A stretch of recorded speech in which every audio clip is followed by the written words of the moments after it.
Assalomu alaykum hurmatli aziz futbol ishqibozlari. Hozirgi yaratilgan yangi qo'shig'imiz bu yil jahon chempionatida ishtirok etadigan futbolchilarimizga bag'ishlanadi. qo'llab-quvvatlab qolamiz.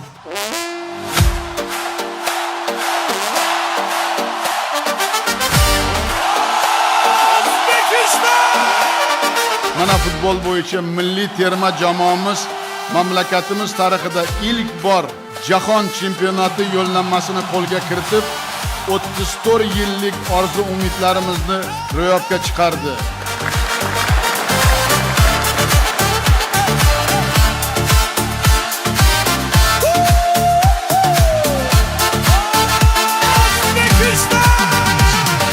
O'zbekiston vatanimning o'g'lonlari, mard chinakam pahlavondir arslonlari, hatto buyuk uning asl bobolari, mard yengilmas deb uqtirgan momolari.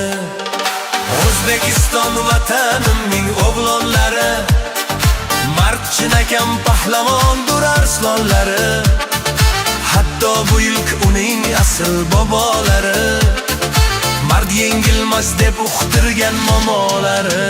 Futbol, futbol, futbol, O'zbekiston olg'a ochib yo'l.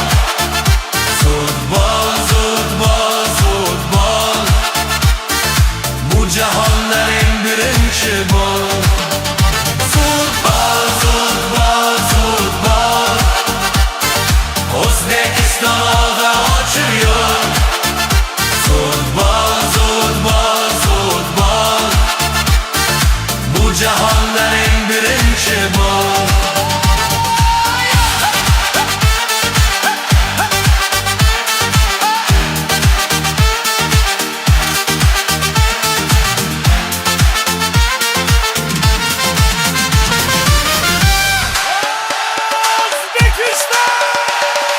Maydonga chiqsang jo'sh uradi yurakda olov, raqiblaring cho'chib qolsin sendan darrov.